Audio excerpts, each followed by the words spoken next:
Assalamualaikum warahmatullahi wabarakatuh. Perkenalkan, nama saya Desi Aulia dengan NIM 202000005059. Di sini saya akan menjelaskan mengenai skema komputer beroperasi. Sebelumnya saya akan share screen terlebih dahulu.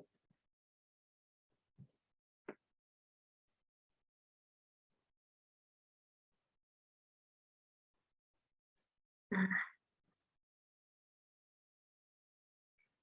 ini dia skema komputer beroperasi.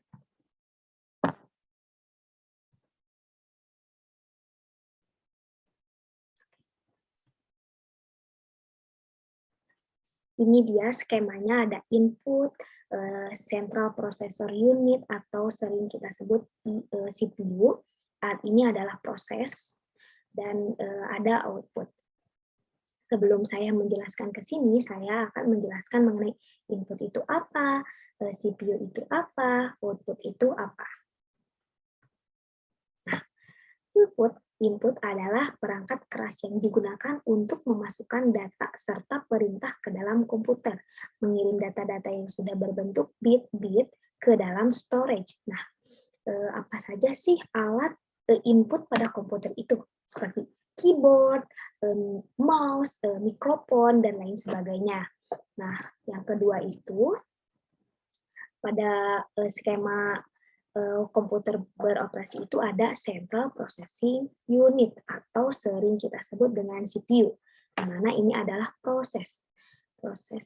Nah, CPU itu adalah yang mengenalikan semua unit sistem komputer dan mengubah input menjadi output. Jadi kita masukkan data input, lalu di sini diproses, di CPU ini akan diproses. Lalu akan keluar output. Nah, di Central Processing Unit itu ada apa aja sih? Ada primary storage, yang dimana itu adalah penyimpanan primer yang berisi data yang sedang diolah dan program.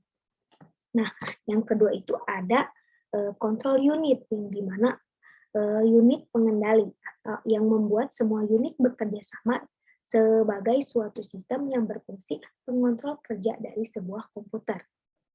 Nah, yang terakhir itu ada arithmetica and logical unit, yang dimana ini adalah tempat berlangsungnya operasi perhitungan matematika dan logika.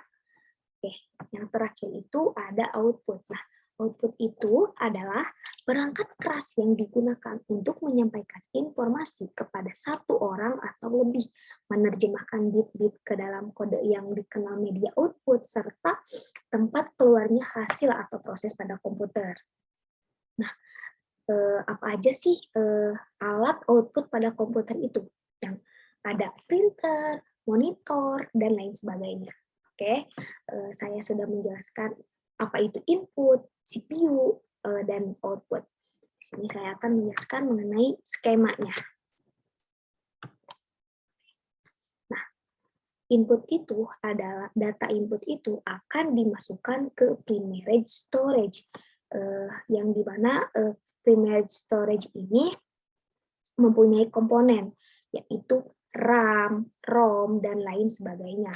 Nah, di mana primary storage ini dikontrol oleh control unit, dan jika ada data yang berupa codingan atau operasi matematika, ini akan di arithmetica logical unit. Nah, setelah proses ini selesai, maka akan keluar outputnya.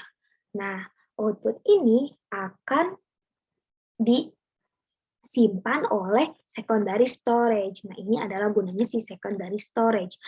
Tapi jika si prosesnya itu belum selesai, maka outputnya itu tidak akan keluar. Oke.